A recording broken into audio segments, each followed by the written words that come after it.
This is part 2 of the shop update videos. In the first part, I walked through the entire shop talking about the progress that we've made thus far, as well as detailing out some of the plans for the future. In that video, I mentioned trying to get to what we call Shop 1.0. In essence, Shop 1.0 is getting the fundamentals right in here. So that involves lighting, accessibility, organization, temperature. Since the first video, there's been some updates to the shop, which I will detail out. And probably most importantly for this video, I want to detail the process of me trying to install the side mount garage door opener. One challenge with that is going to be running power to it, since there's no power in that vicinity. The most notable update to the shop since the last video is the addition of the security system. This is one of those basic home kits that you can get from a box store. These are 4K and they tie into a DVR, and you can connect it to the internet and have its own backup on the cloud. The back wood shop has seen some updates to it as well. I have begun building out the miter station, and you can see that I've posted a couple of videos that are ready. I'm going to continue to be working on that as we're working on the shop, so you can expect more videos of that to be sprinkled in with recent uploads. On top of that, I got a proper extension cord for the table saw, and so now we can run the 3 horsepower table saw instead of the tiny job site table saw. A lot of work has been done on the other side of the shop. As indicated in the first video, this is a sectioned off area of a larger post frame.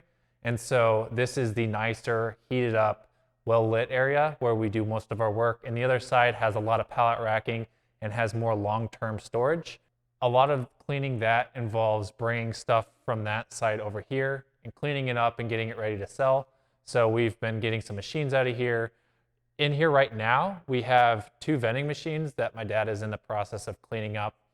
He already has a buyer for them, and so it's just a matter of getting them cleaned up and ready to go. One other project that I might try to work on camera today involves lowering the TV down to be in a more ergonomic position. As it stands high up, it's easy to see from all parts of the shop, but if we want to move the couch into the proper position and have a better hangout spot, I think it makes more sense to have it a little bit lower down. This time lapse is of me moving things around to get to the TV.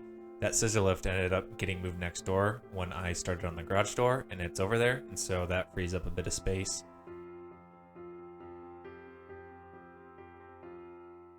The TV mount originally was attached to that backer board, and as I removed that backer board, some of the drywall got stripped away. There's a whole bunch of different areas of the shop that need a little bit of drywall repair, and so I'm going to leave that at a later date where I can do all of it at once. But when I remounted it, I didn't use the backer board and just attached it right to a stud and lowered it down to where it was closer to eye level.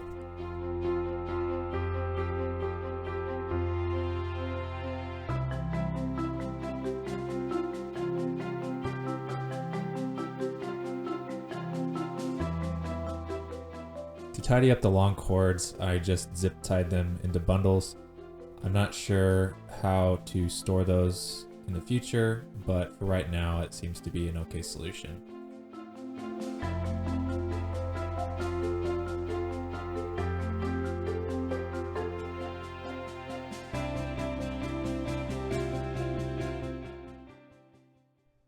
The TV has been moved down so that it is still at eye level from anywhere in the shop, but it's also at a better viewing angle if you're sitting down. I moved the couch and chair over here so that this has more of the lounge feel.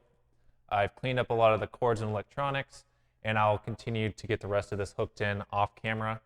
We're actually expecting the internet service providers to come out later today, in which we'll get a modem and router set up here too. I ended up using these empty milk crates for a semi-modularized form of furniture. So we have sort of 2 end tables and a footrest or coffee table, and we can move and arrange these to kind of fit our needs. This whole area needs to be able to collapse in case if we bring larger vehicles in. It doesn't happen a lot, but it is necessary. And I think longer term, we want to get rid of this shelf and have a more permanent entertainment system to house all the electronics to keep them from getting dusty. For Shop 1.0, this part of the project is complete. I am a little nervous about all the dust that is going to be kicked up until we get a proper form of dust collection going, but for now, this is good. This isn't going to be here for very much longer, and we have a rug that once the dust collection gets better, we'll probably put down here to give this a warmer feel. What's also nice is that since this center row and back row of lighting is on its own dimmer switches, we can tone it down a bit in here. And so if we're just watching TV and we don't want the bright lights, we can do that. And this TV can swivel and bend down to improve the viewing experience too. Now that this is done, I'm going to focus the rest of my attention back on the garage door opener and see how that can get installed. Since there was no power in the area, I had to first insert a junction box into the ceiling and run some Romax into an existing line in order to have the appropriate power source. For junction box installations, after drywall has been installed, they make special types of junction boxes that have these screw clamp type devices, and I didn't have any available, and so I just modified an existing junction box and attached it using screws, but it ends up working out all the same.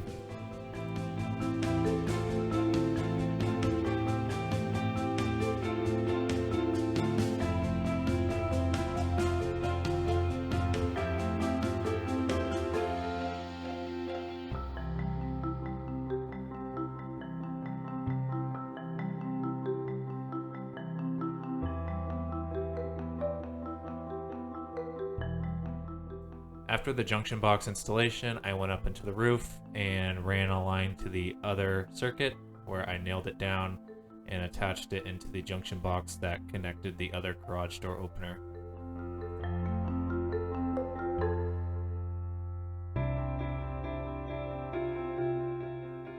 After the Romax was pulled through the junction box, the last thing I needed to do was install the outlet. So first I had to strip the wires and then attach it. One little trick that I learned was to add a bit of slack in the wiring right before it enters the junction box so that you can pull it down, get everything hooked in, and then push it back up into the ceiling. So that way you have a little bit more room to work and it doesn't take up all the room in the junction box.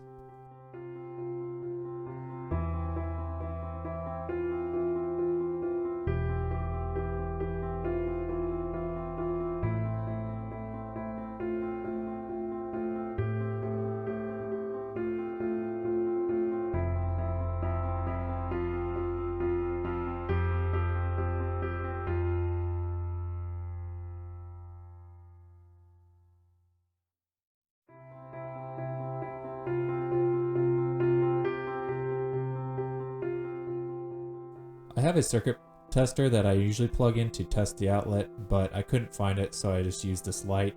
It was a really simple circuit, so I wasn't too worried that I wired anything incorrectly.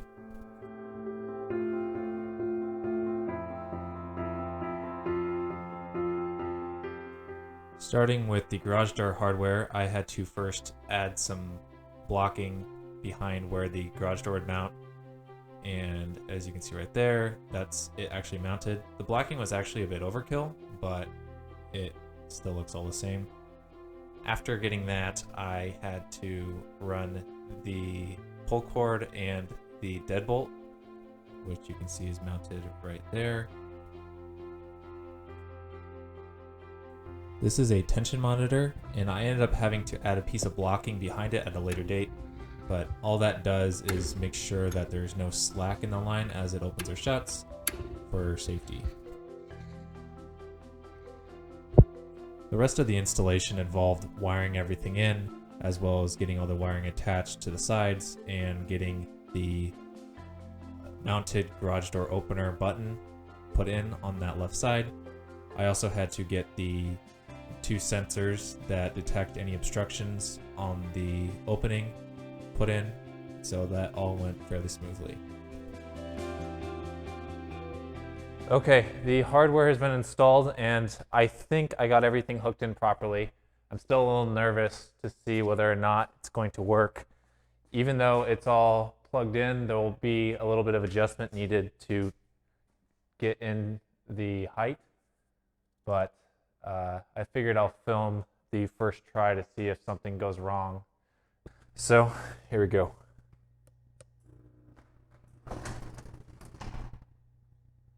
Okay, well, it opened.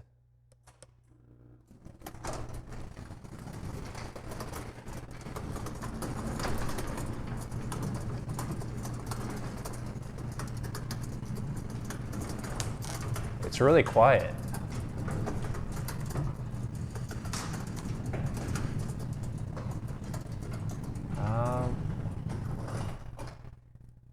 Wow, well, it seems to have worked. Okay, the garage door installation is somewhat complete. I still need to tweak around the settings a little bit, but I figured this is a good stopping point for the video. I showed all the different changes we made from the first tour. I made changes to the lounge area, and I installed the garage door. So I'm really happy with everything I was able to get done. The internet service guy came today, and he didn't have everything he needed for the installation, so hopefully he comes back later this week and that will get taken care of. If you like the video, I'd appreciate a like, and if you want to see more videos like this in the future, please subscribe. Thanks for watching.